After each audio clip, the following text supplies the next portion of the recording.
السلام عليكم. منتشر الآن موضوع منرفزني جدا، وهو ايش؟ والله دوري أبطال آسيا صار سهل جدا دحين. ياه، فين أيام زمان لما دوري أبطال آسيا كان فيه طحن وجلد في الملعب؟ والله بطولة مجمعة ما في أسهل منها. والله ايش رايكم كده نتكلم شوية عن الموضوع ده، لأنه منرفزني الصراحة وعندي كلمتين لازم أقولها. يلا بينا. في البداية خلونا نتفق على شيء واحد كده بيني وبينكم. انت لو فريقك مو مشارك في البطولة او ودع البطولة كده ولا كده راح تستنقص من البطولة، وهذا شيء عاطفي ما له اي اساس من المنطق، وانت حر وده رأيك يا سيد الناس. لكن اللي يقهر انه يجي واحد يتكلم ويتكلم بمنطقية وقصده انه هو منطقي جدا لما يجي يقول لك انه الان البطولة صارت سهلة. طب خلينا نجي نفتتها واحدة واحدة ونفصفصها على قولهم واحدة واحدة. موضوع البطولة صارت أسهل الآن. طب ليش صارت أسهل الآن؟ إيش اللي اختلف الآن عن أول يا صاحبي؟ هل الدول اختلفت؟ هل القارة اختلفت؟ هل الرغبة من الأندية الثانية اختلفت؟ لا. الجواب بكل بساطة لا، كل شيء زي ما هو. موضوع تقسيم الشرق والغرب كلنا نعرف ليش موضوع تقسيم الشرق والغرب، لصعوبة السفر، لأنه قارة آسيا كبيرة جدا. هل أثر على البطولة؟ نعم أثر على البطولة، ولكن ما خلاها أضعف. وأنا أشوف من وجهة نظري إنه زاد من حدة ومتعة البطولة. الموضوع صار فيه له إثارة أكثر. مثلا الموسم اللي فات لما وصل نصف نهائي الهلال والنصر، المباراة كانت قوية. ليش؟ لأنه ديربي، فاهم؟ في نصر وهلال في نصف نهائي دوري أبطال آسيا. واو، فاهمني؟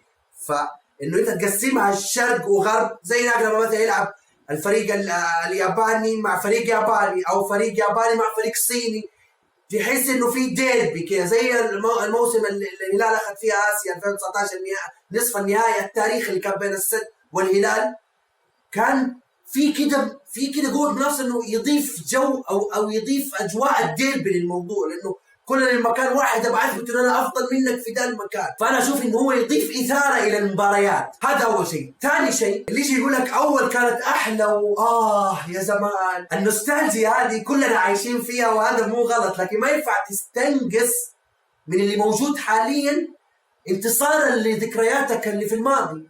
واللي ما يعرف معنى كلمة نوستالجيا، هو مصطلح يستخدم لوصف الحنين إلى الماضي، ووصفت في بعض الأزمان إنه هي حالة مرضية أو شكل من أشكال الاكتئاب. طبعا هذا عند القدماء اليونانيين يا سيد الناس. ما علينا. أتوقع إنه أغلب الناس عندها نوستالجيا لأشياء الطفولة، أو يا زمان المدري إيش كان له طعم، فاهم؟ أي أحد عنده ده الإحساس، إحساس انه هو في الماضي في اشياء كانت افضل واحلى من الان. وهذه ظاهره لا هي غريبه ولا هي محتاجه لتفسير، فاهمني؟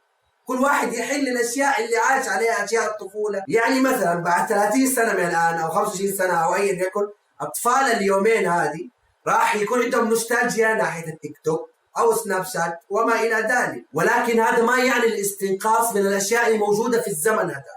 فهمتني؟ يبغى يخلي عندك حنين للماضي، لكن معناته الاشياء اللي موجوده الان تعتبر سيئه وتعتبر دون المستوى. هذا الكلام ينطبق على ابطال اسيا. يا حبيبي انت عشت ذكريات حلوه 2005 2006 2000 2001 وات ايفر، انت عشت في اي وقت ذكريات حلوه. هذا ما يعني انه الان اللي بيصير ما هو حلو. نيجي لموضوع انه البطوله مجمعه، كاس العالم بطوله مجمعه، اليورو بطوله مجمعه، وبشهاده اغلب لاعبين كره القدم او اغلب لاعبين الرياضات المختلفه في العالم انه البطولات المجمعه اصعب من البطولات العاديه اللي هي ذهاب وياب، او اللي هي البطولات العاديه اللي تلعب فردك ولا تلعب فردك، لانه ببساطه الفرص متساويه والمعطيات واحده. انت حتلعب في نفس المكان نفس الارض، معناته الفرص واحده. نيجي للجزء الاهم في الحلقه. ليش الناس صارت تشوف انديتنا قدام انديه اسيا المباراه بتكون سهله؟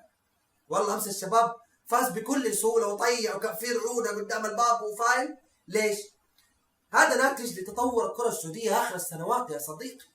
يا صديقي، حدة التنافسية بين الأندية السعودية في الدوري خلتنا نشوف المباريات. أوف الله، هذا الشيء ده ما حتشوف التنافس ده. أنا تطور الكرة السعودية يا أبوي، أنت دوريك تطور في آخر السنوات بشكل بشع. أنا يا صاحبي هذا رأيي. الأهم من هذا كله رأيك أنت، اكتب لي هو في الكومنت. أنت شايف إنه فعلا تطور الكرة السعودية هو اللي خلانا نشوف البطولة بهذه الطريقة، أو البطولة فعلا صارت ضعيفة يا عمي، ولا كله صار كلام فاضي؟ اكتب لي رايك في الكومنت يا صاحبي. بس عجبتك الحلقه اشترك في القناه. دمتم سالمين.